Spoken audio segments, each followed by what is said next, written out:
तो इस कोड में तो आपको कोई प्रॉब्लम नहीं है ना? हम आगे बढ़ते हैं फिर। अगर कुछ है प्रॉब्लम तो आप पूछ लें। नहीं, सही है। सही। तो इस कोड को यहाँ सेव करते हैं, थोड़ा सा आगे जाते हैं और हम उसकी बात करते हैं जिसपे हमने आज की क्लास शुरू करी थी, और वो था कन्फर्म। तो कन्फर्म शुरू करते हैं। कन्फर्म में मैं यहाँ पर स्क्रिप्ट का टैग बनाता हूँ, बंद करता हूँ, सेव करता हूँ, और confirm dot H T M L, और यहाँ पर इसको मैं एच टी एम एल में सेव करा लेता हूँ। सही, डेस्कटॉप पे मैं इसको सेव करा रहा हूँ। अब इस फाइल को मैं कॉपी कर ले जाता हूँ, उसका पाथ यानी एड्रेस, और यहाँ जाके पेस्ट कर देता हूँ, और इस फाइल को हम खोल लेते हैं। सही, अभी हमारी स्क्रीन खाली है क्योंकि हमने कुछ भी नहीं लिखा, एक लाइन कोड भी नहीं लिखी। स्टार्ट करते हैं। यहाँ पर अब मैं अपना एक फंक्शन बनाता हूँ कि मैं चाहता हूँ ये कोड तभी चले जब बंदा बटन पे क्लिक करे। तो मैं यहाँ बटन बनाता हूँ, बटन, और इसको बंद करता हूँ, और यहाँ लिखता हूँ कि कन्फर्म एज या कन्फर्म एक्सेस, यानी इस वेबसाइट में इस बंदे को घुसने देना या नहीं घुसने देना। Confirm access on click equal.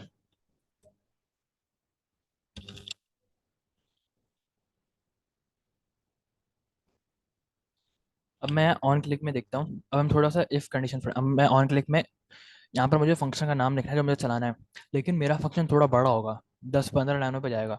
तो मैं 10-15 लाइनें यहाँ ऑन क्लिक में लिख नहीं सकता, और दूसरी बात मैं यहाँ वेरिएबल भी नहीं बना सकता। तो मैं करूँगा बगैर वेरिएबल बनाए, और मेरे में इफ कंडीशन भी होंगी तो ऑन क्लिक मुझे एरर देगा। तो मैं अपना यहाँ फंक्शन बना के अलग से काम शुरू करूँगा। मैं फंक्शन बनाता हूँ, फंक्शन का नाम देता हूँ कन्फर्म एक्सेस।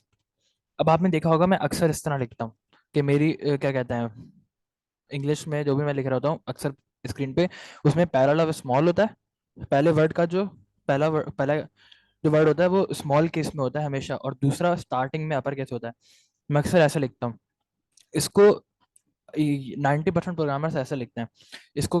इसको कहते हैं, ये जावास्क्रिप्ट का बहुत मशहूर सिंटैक्स है, इसको कहते हैं कैमल केस।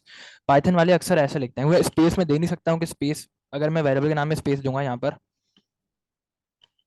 लेट, ये अक्सर इंटरव्यू में पूछा जाता है, इसलिए बता रहा हूँ, लेट यूजर नेम यूँ लिखूंगा तो सही है।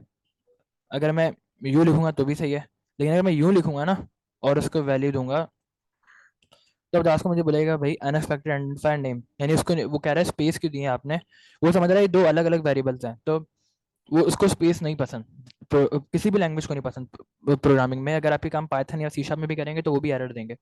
अगर मैं इसको ऐसे लिख रहा हूँ, इसको कोई मसला नहीं है। अगर मैं इसको ऐसे लिख रहा हूँ, इसको कोई मसला नहीं है।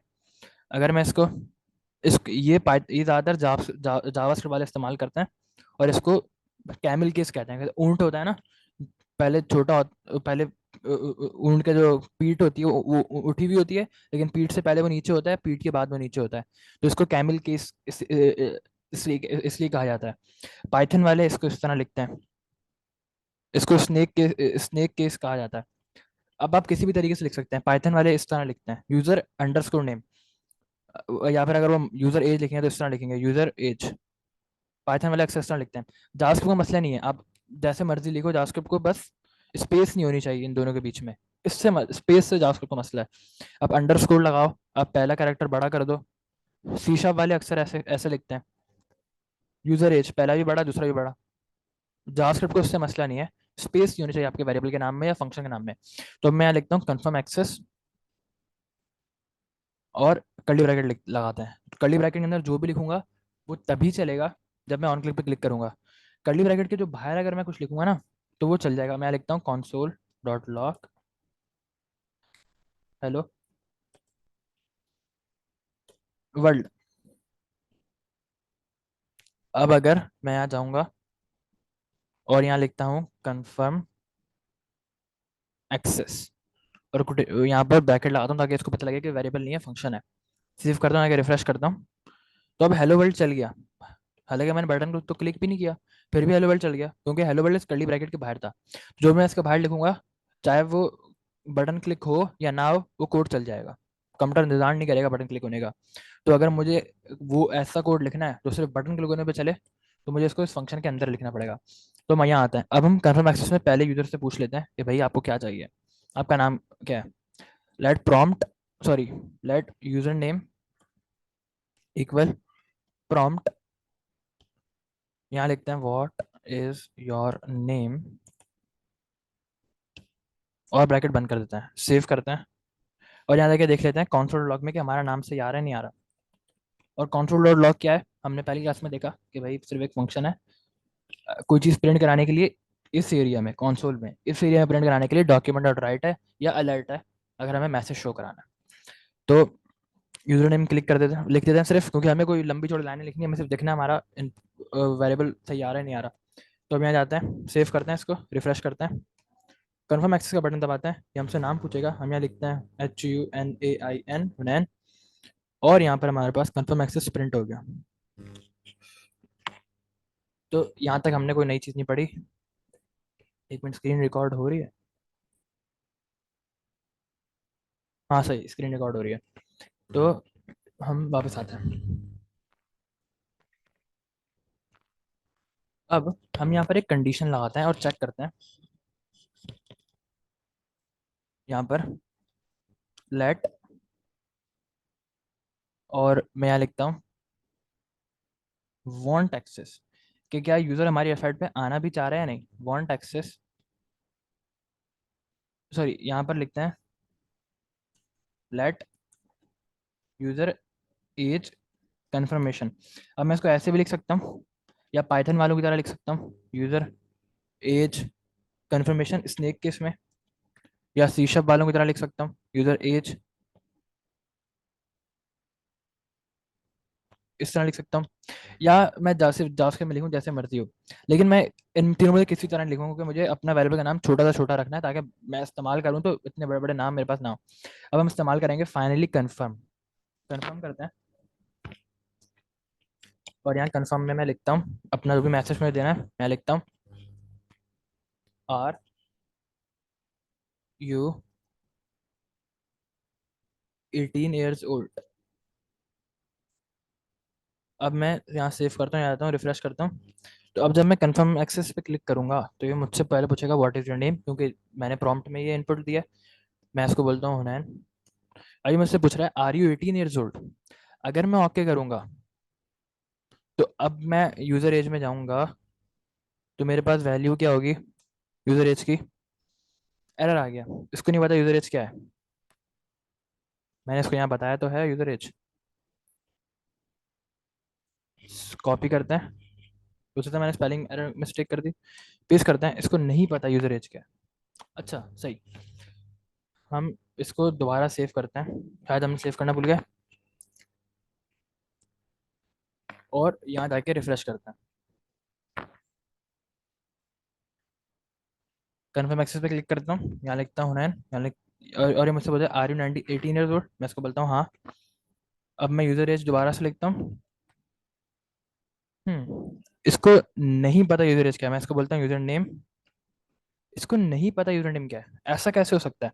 हमने यहाँ पर इसको बोला है भाई यूजर नेम का वेरिएबल, यूजर एज का वेरिएबल। ये एरर तो जावास्क्रिप्ट ने आज तक नहीं दिया। जावास्क्रिप्ट ये एरर क्यों दे रहा है। पिछली क्लास में मैंने आपको इफ कंडीशन में एक बात बताई थी, इसका आंसर उसी से रिलेटेड है, कि ये एरर क्यों आ रहा है। हमने वेरिएबल बनाया है, फिर भी जावास्क्रिप्ट ये कह रहा है कि उसको नहीं पता कि यूजर नेम क्या है और यूजर एज क्या है। यहाँ पर जावास्क्रिप्ट ने मुझे साफ अल्फाज में बोला है कि यूजर एज नाम का कोई वेरिएबल ही डिफाइन नहीं हुआ, यूजर नेम नाम का कोई वेरिएबल ही नहीं बना, हालांकि मैंने खुद अपने कोड में बनाया। मेरी फाइल का नाम भी बिल्कुल सही है, confirm.html, फिर भी ऐसा क्यों हो रहा है। आप में से कोई बता सकता है। पिछली क्लास में इफ कंडीशन में मैंने इसकी एक वजह बताई थी, उसी से रिलेटेड है। शायद आप में से कोई स्क्रीन का एक्सेस मांग रहा है। खैर, हमाद भाई आप तो क्लास में थे, आप बताएंगे।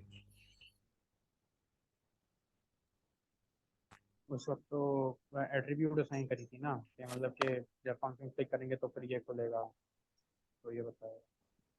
नहीं, अभी हमने पिछले पिछली बारी में हमने यूज प्रॉम्प्ट से इनपुट लिया, और उसके बाद हमने वेरिएबल का नाम प्रिंट कराया, वेरिएबल की वैल्यू आ रही थी। अभी क्यों नहीं आ रही? इसकी वजह एक कॉन्सेप्ट है जावास्क्रिप्ट में, और हर प्रोग्रामिंग लैंग्वेज में कॉन्सेप्ट है, और उस कॉन्सेप्ट का नाम है स्कोप। स्कोप का मतलब एक वेरिएबल की रेंज कहाँ तक है उसको एक्सेस करने की। अब इस बात को सिंप्लीफाई करते हैं। अगर मैंने यहाँ वेरिएबल बनाया है, ये वेरिएबल उन्हीं कर्ली ब्रैकेट्स के अंदर होगा जो मैंने इफ कंडीशन बताया था, उन्हीं कर्ली ब्रैकेट्स के अंदर अवेलेबल होगा जिन कर्ली ब्रैकेट्स के अंदर ये बना है। यानी अगर मैं इस वेरिएबल को इस कोड में भी यहां भी प्रिंट कराऊंगा तो भी, अगर मैं इसको यहां भी प्रिंट कराता हूं, सेव करूंगा, सॉरी, सेव करूंगा, यहां जाके रिफ्रेश करूंगा, अभी मुझे एरर दे रहा है user name is not defined. यानी इसको नहीं पता यूजर नेम क्या है, हालांकि इसके सामने इसके ऊपर ही मैंने लिखा हुआ है लेट यूजर नेम, फिर भी इसको नहीं पता यूजर नेम क्या है। ये हर लैंग्वेज का कॉन्सेप्ट है, सिर्फ जावास्क्रिप्ट में नहीं है। अगर मैं किसी वेरिएबल को किसी भी कर्ली ब्रैकेट के अंदर बनाऊंगा, चाहे वो फंक्शन के कर्ली ब्रैकेट हो, चाहे वो लूप के कर्ली ब्रैकेट हो, चाहे वो कंडीशन इफ कंडीशन के कर्ली ब्रैकेट्स हो, मैं जिन कर्ली ब्रैकेट्स के अंदर वेरिएबल को बनाऊंगा वो सिर्फ उन्हीं कर्ली ब्रैकेट के अंदर ही अलाउ है मुझे इस्तेमाल करना, उसके बाहर ये वेरिएबल इस्तेमाल ही नहीं होंगे। ऐसा क्यों होता है? क्योंकि ये वेरिएबल, अभी आप देखें मैंने आपको क्या बोला, ये फंक्शन कब चलेगा? जब कंफर्म, जब ये बटन क्लिक होगा। इसका मतलब ये बटन अभी तक क्लिक ही नहीं हुआ, ये फंक्शन अभी तक चला ही नहीं है। और अगर फंक्शन चला ही नहीं है तो इसका मतलब यूजर नेम नाम का वेरिएबल अभी तक बना ही नहीं है। ये एक बहुत बड़ी प्रॉब्लम है, लेकिन इसका एक बहुत बड़ा फायदा भी है। यानी अगर हमारे फंक्शन चला ही नहीं है तो ये वाली लाइन, क्योंकि हमारे बटन पे क्लिक ही नहीं हुआ, हमारा बटन क्लिक नहीं हुआ, तो हमारा ये वाला फंक्शन चला ही नहीं, हमारा फंक्शन चला ही नहीं, तो ये वाली जो दो लाइनें हैं कोड की, ये अभी तक चली ही नहीं है। इसका मतलब ये दो वेरिएबल अभी तक बने ही नहीं है। लेकिन चलो इस बात को मान लेते हैं कि जो दो वेरिएबल अभी तक बने ही नहीं है, सही। अब मैं इस बटन पे क्लिक कर रहा हूँ और यहाँ अपना नाम लिख रहा हूँ, और अब यहाँ पर ओके कर रहा हूँ। अब अगर मैं इसको यूजर नेम कर रहा हूँ, अब भी ये मुझे कह रहा है यूजर नेम नाम का कोई वेरिएबल नहीं है। अब तो ये दो लाइनें चल चुकी है ना। अच्छा, ये देखने से पहले मैं इस console डॉट लॉग को अंदर ले आता हूँ, इस कर्ली ब्रैकेट के अंदर ले आता हूँ। अब देखते हैं क्या होता है।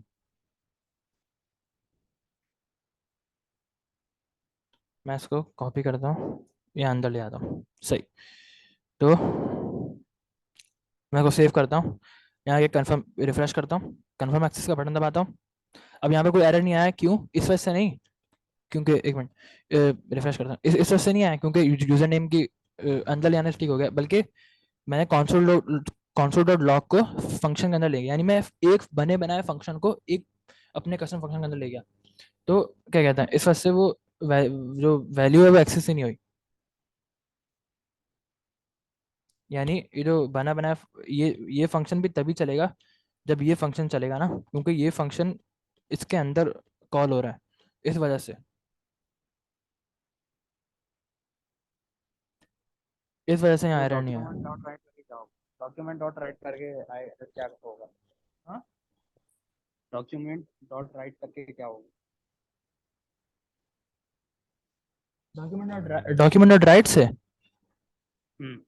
नहीं, डॉक्यूमेंट राइट से नहीं, तब तब भी एरर आएगा, डॉक्यूमेंट राइट से भी एरर आएगा। तो अच्छा। सर आपने अभी बताया कि वो जब तक हम क्लिक नहीं करेंगे तो वो वेरिएबल बनेंगे ही नहीं, लेकिन जब हम रिफ्रेश करते हैं तो प्रॉम्प्ट क्यों शो होता है? क्लिक करने पे होना चाहिए फिर। नहीं, प्रॉम्प्ट तो बटन दबाने पे ही शो हो रहा है। ये जो प्रॉम्प्ट है, अगर मैं यहाँ इसको रिफ्रेश करता हूँ तो प्रॉम्प्ट शो नहीं हुआ, प्रॉम्प्ट तो बटन को दबाने पे ही शो हो रहा है। और यहाँ मैं इनपुट दे रहा हूँ और यहाँ मैं इसको कॉपी कर रहा हूँ, तो अब ये वैल्यू प्रिंट हो रही है, क्योंकि अब एक तो ये फंक्शन चल गया, वेरिएबल बन गया। दूसरा, ये जो वेरिएबल है इसको मैं फंक्शन के अंदर ही प्रिंट करा रहा हूँ। तो अब इसको अब इसको पता है कि यूजर नेम की वैल्यू क्या है। क्यों? क्योंकि ये इस वजह से हुआ, क्योंकि इस फंक्शन के बाहर वाले जो कोड है ना उसको नहीं पता कि ये फंक्शन किधर है। इसको हम जावास्क्रिप्ट में कहते हैं लोकल स्कोप, ये है लोकल स्कोप। अब अगर मैं इसी वेरिएबल को, सेम नाम के वेरिएबल को इस कोड के बाहर बनाऊं, यानी अभी console.log इस फंक्शन के अंदर है ना, तो जावास्क्रिप्ट को मसला नहीं, जावास्क्रिप्ट खुशी खुशी इसको प्रिंट कर रहा है, क्योंकि प्रिंट भी अंदर जहां पर ये डिफाइन हो रहा है, जिस ब्रैकेट्स के अंदर, उन्हीं ब्रैकेट्स के अंदर ये प्रिंट हो रहा है। अगर मैं इसको ब्रैकेट के बाहर ले जाऊं, सेव करूं, रिफ्रेश करूं, जावास्क्रिप्ट फिर से शोर मचाएगा कि मुझे नहीं पता यूजर नेम क्या है।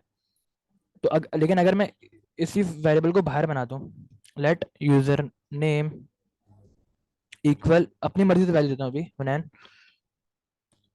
और अब मैं इसको सेव करूंगा, रिफ्रेश करूंगा, अब हुनैन प्रिंट हो रहा है। अब जावास्क्रिप्ट को मसला नहीं है, क्योंकि अब ये जो वेरिएबल है ये ग्लोबल स्कोप है। ग्लोबल स्कोप का मतलब ये जो वेरिएबल है ये सारे कर्ली ब्रैकेट से बाहर है। अब इस वेरिएबल को मैं इसके अंदर भी प्रिंट करा सकता हूँ।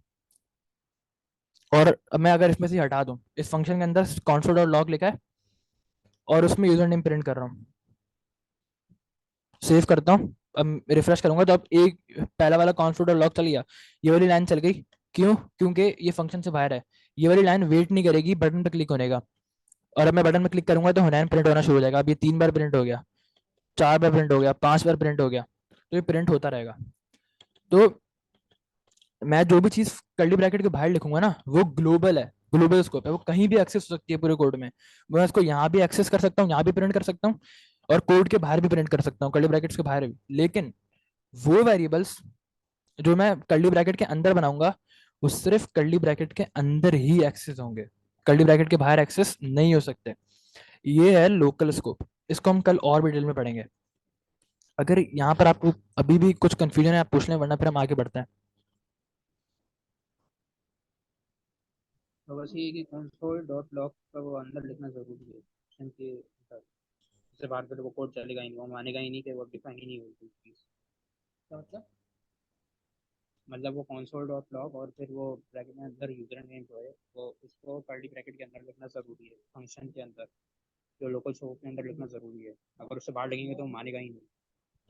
हाँ, नहीं, लोकल स्कोप के अगर हम लोकल स्कोप से बाहर लिख रहे हैं, इस फंक्शन के अंदर जो भी है वो लोकल है, वो इस फंक्शन का लोकल है। अगर मैं यहाँ पर एक और फंक्शन बना दूँ, यहाँ बनाता हूँ डिनाई एक्सेस बनाता हूँ, सही, डिनाई एक्सेस बनाता हूँ। अब इसके अंदर जो वेरिएबल बनाऊंगा ना, इसके अंदर वेरिएबल बनाता हूँ लेट अलाउ इक्वल फॉल्स, सही, ये बूलियन वेरिएबल बनाई है मैंने। अब इसके अंदर जो मैंने वेरिएबल बनाया ना, वो भी यहाँ अवेलेबल नहीं होगा। ये वाला जो वेरिएबल है वो इस डिनाई एक्स इस फंक्शन का लोकल स्कोप है। ये वाले जो दो वेरिएबल है वो इसका लोकल स्कोप है। ये वाला फंक्शन इस वाले फंक्शन के वेरिएबल को एक्सेस नहीं कर सकता, ये वाला फंक्शन इस वाले फंक्शन के वेरिएबल को एक्सेस नहीं कर सकता। ये दोनों भी आपस में एक दूसरे को एक्सेस नहीं कर सकते। ये इसका लोकल स्कोप है, ये इसका लोकल स्कोप है। लेकिन जो मैं यहाँ बना रहा हूँ, यहाँ मैं बनाता हूँ लेट ए इक्वल 3, सही, एक नंबर रख रहा हूँ। अब ये वाला जो वेरिएबल है ग्लोबल है, इसको मैं यहाँ भी प्रिंट करा सकता हूँ, यहाँ भी इस्तेमाल कर सकता हूँ, कहीं भी पूरे कोड में कहीं भी इस्तेमाल कर सकता हूँ, क्योंकि ये ग्लोबल है, ये सारे कर्ली ब्रैकेट से बाहर है।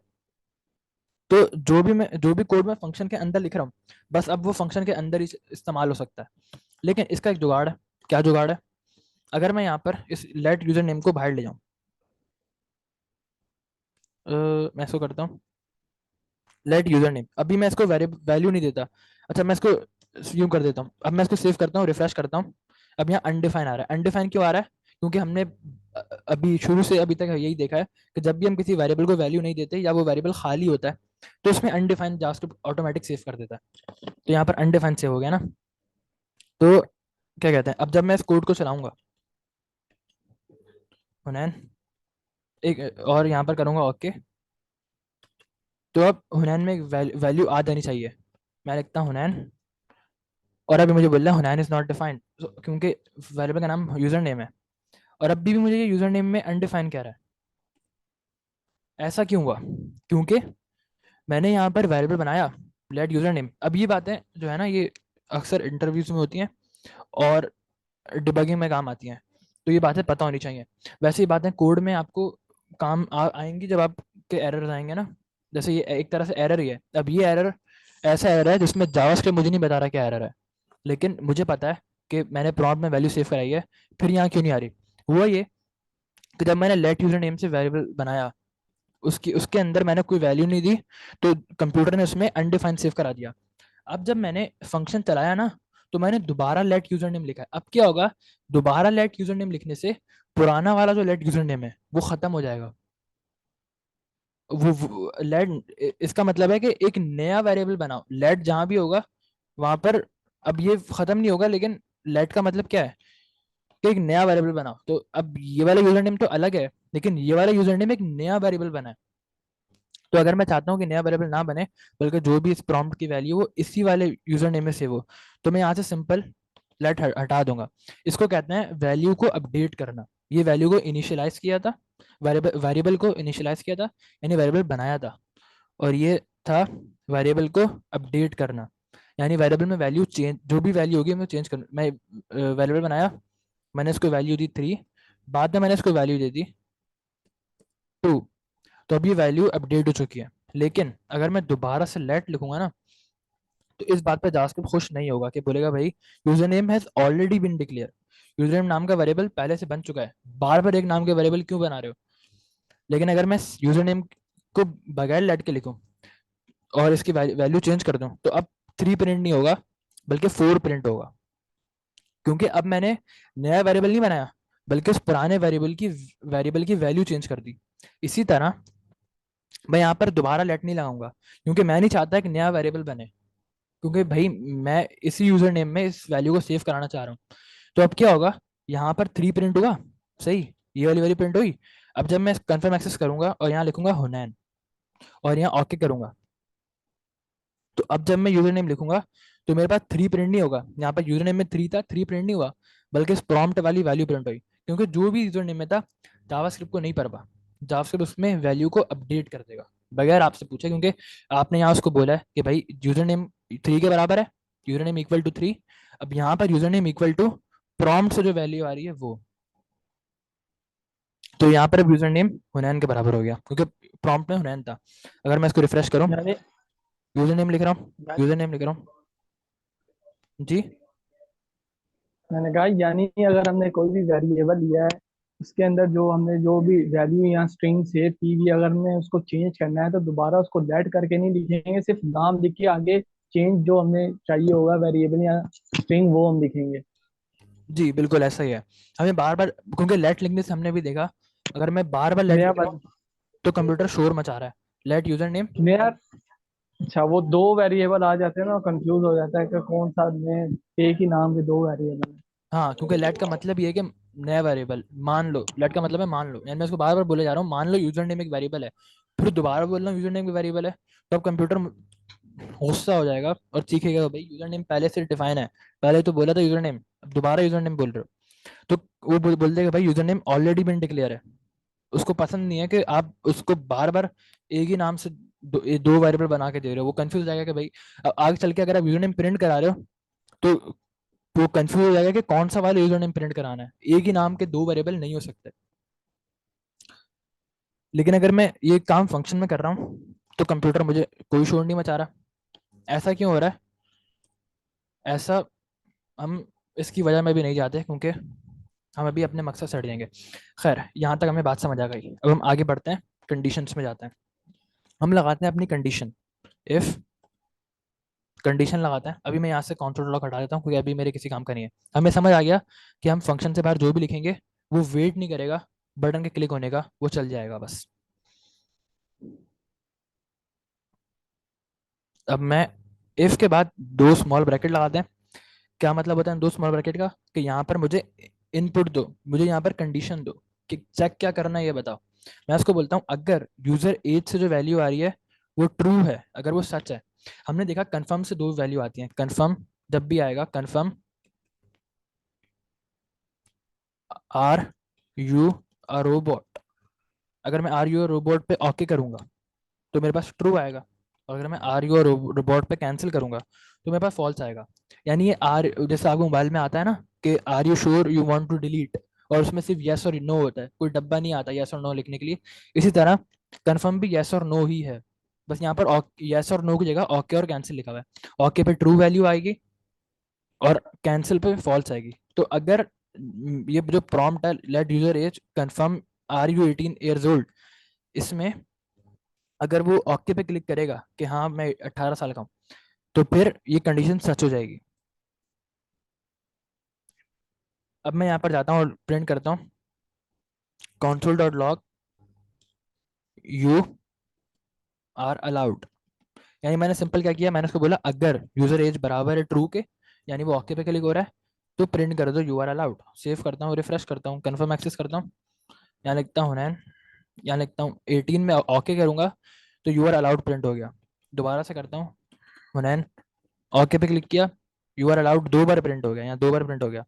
दोबारा से कन्फर्म करता हूँ, हुनैन करता हूँ और यहाँ कैंसिल करता हूँ। अब 3 बार प्रिंट नहीं हुआ क्योंकि अब ये कंडीशन ट्रू के बराबर नहीं थी। अब जो यूजर एज था वो ट्रू के बराबर नहीं था, तो ये वाली जो बात हो गई वो गलत हो गई। तो गलत बात पे कंप्यूटर ये वाला कोड नहीं चलाएगा। इस पर हमने डिटेल में पिछली क्लास में बात करी थी। अगर मैं चाह रहा हूँ कि ये कंडीशन झूठ हो तो भी एक काम हो, तो उसके लिए मैं करूंगा, यहाँ पर इसके बाहर लिख देता हूँ console dot log you are not allowed. यानी अगर ये वाली बात झूठ हो गई तो you are not allowed print कर दो। सेव करता हूँ, यहाँ जाता हूँ, रिफ्रेश करता हूँ।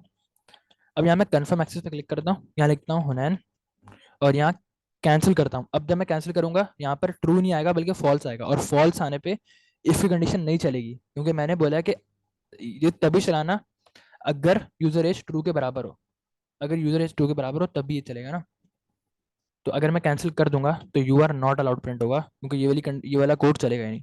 लेकिन अभी भी एक मसला है, अगर मैं कन्फर्म एक्सेस पे क्लिक करूंगा और यहाँ अपना नाम लिखूंगा और यहाँ आर यू 18 ईयर्स ओल्ड पे ओके करूंगा, तो अब यहाँ पर ट्रू आएगा और ये वाली कंडीशन चलेगी।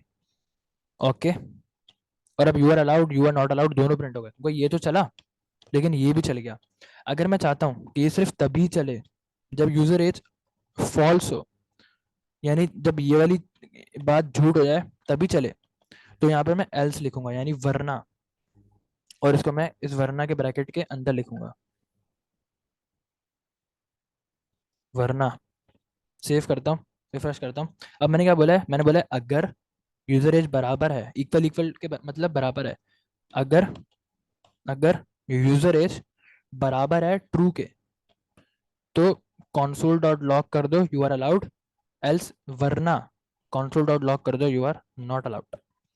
सेव किया, रिफ्रेश किया, confirm access, Hunain are you 18 rule you are allowed. दोबारा करते हैं, हुनैन 18 ईयर ओल्ड, मैं इसको बोलता हूँ नो, कैंसिल, तो यू आर नॉट अलाउड। तो अब ये कोड तभी चलेगा जब ये कंडीशन फॉल्स होगी।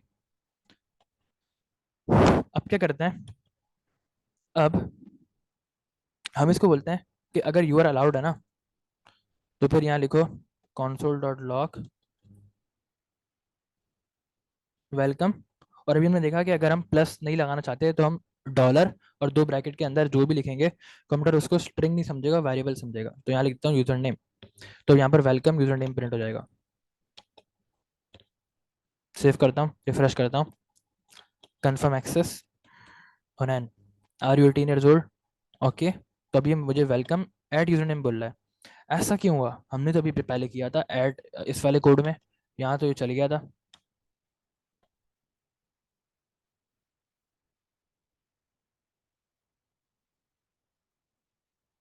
ऐसा इसलिए हुआ क्योंकि हमने बैक टिक नहीं लगाए, हमने यहाँ पर कोटेशन मार्क लगाए हैं। तो मैं बैक टिक लगा देता हूँ, मुझे इसको स्ट्रिंग लिटरल बनाना पड़ेगा। ये स्ट्रिंग लिटरल कहलाता है, स्ट्रिंग नहीं। तो है ये भी स्ट्रिंग ही, तो अब ये इसको वेरिएबल के तौर पे लेगा जो भी डॉलर ब्रैकेट के अंदर होगा। यहाँ सेव करता हूँ, रिफ्रेश करता हूँ, यहाँ पर कन्फर्म एक्सेस पे क्लिक करता हूँ, यहाँ लिखता हूँ हुनैन, यहाँ लिखता हूँ are you 18 years old okay. तो अब वेलकम हुनैन प्रिंट हुआ, वेरिएबल की जो भी वैल्यू थी वो प्रिंट हुआ।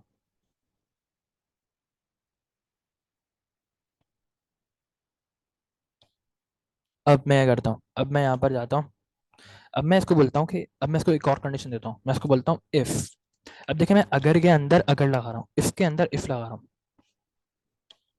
इफ यानी अगर ये वाली कंडीशन सच हो तो यू आर अलाउड तो प्रिंट करो, लेकिन अब एक और कंडीशन प्रिंट होगी, if user name equals Hammad. तो मैं करता हूँ console डॉट लॉग और यहाँ लिखता हूँ हम्माद भाई कैसा है, सही। अब मैं यहाँ जाता हूँ, इसको डिलीट कर देता हूँ, बल्कि यहाँ पर करता हूँ confirm access you are allowed. अब मैं लिखता हूँ हुनैन, यहाँ ओके पे क्लिक करता हूँ, अब यू आर अलाउड वेलकम हुनैन तो प्रिंट हुआ, लेकिन हमाद भाई कैसे हैं प्रिंट नहीं हुआ। मैं इसको यहाँ रिफ्रेश करता हूँ, कन्फर्म एक्सेस करता हूँ, यहाँ लिखता हूँ Hammad, enter, are you 18 okay. अब यूजर नेम हमाद के बराबर था, तो अभी बोल रहा है यू आर अलाउड हमाद भाई कैसे हैं, वेलकम हमाद। तो मैं ये करता हूँ, यहाँ पर एल्स लगाता हूँ, यानी ये वाला कंट्रोल लॉक कब चले, जब ऊपर वाली कंडीशन झूठ हो। ये मैंने उसको क्या बोला है, अगर यूजर नेम हमाद के बराबर है तो ये प्रिंट कर दो ना, हमाद भाई कैसे हैं, और ये भी प्रिंट कर दो। ये एल्स लगाऊंगा तो ये तो चलेगा क्योंकि एल्स के अंदर नहीं है, लेकिन अगर एल्स लगाऊंगा तो ये काम तभी होगा, ये कोड तभी चलेगा जब ऊपर वाला झूठ होगा, ऊपर वाला फॉल्स होगा। अब इसको कहते हैं नेस्टेड, इफ के अंदर इफ लगाया है, इसको हम नेस्टेड कहते हैं। सेव करता हूँ, जाके रिफ्रेश करता हूँ, कन्फर्म एक्सेस पे क्लिक करता हूँ, लिखता हूँ नैन, ओके। तो मेरे पास you are allowed welcome run click हुआ है। इसने पहले यू आर अलाउड प्रिंट किया, तो इसने चेक किया अगर यूजर नेम हमाद के बराबर है, नहीं है तो वरना ये प्रिंट कर दो। मैं बोला यूजर नेम हमाद के बराबर है, अगर यूजर नेम हमाद के बराबर है तो ये प्रिंट करो, वरना ये प्रिंट करो। तो उसने वरना वाली काम करा, क्योंकि अगर वाला काम झूठ था। अगर इसी तरह मैं यहाँ पर कन्फर्म एक्सेस पे क्लिक करूँ और यहाँ लिख दूँ हम्माद, एंटर करूँ, ओके करूँ, तो अब यू आर अलाउड और हम्माद भाई कैसे हैं प्रिंट हुआ है। अब क्योंकि ये वाली बात सच हो गई तो ये वाला काम प्रिंट हो गया, वरना वाली कंडीशन चलेगी नहीं, क्योंकि वरना का मतलब ये होता है कि पहली कंडीशन झूठ हो तो दूसरी कंडीशन चलाना, एल्स का मतलब ही है। अब एक और चीज हमने पढ़ी थी, वो थी एल्स इफ, हम इसको बोलते हैं एल्स इफ। एल्स इफ क्या होता है, अगर मुझे एक से ज्यादा कंडीशन चेक करानी है तो मैं एल्स इफ लगाता हूँ। अब मैं इस एल्स इफ में बोलता हूँ कि अगर यूजर नेम जो है वो जोहेब के बराबर है, तो क्या प्रिंट करो, console डॉट लॉग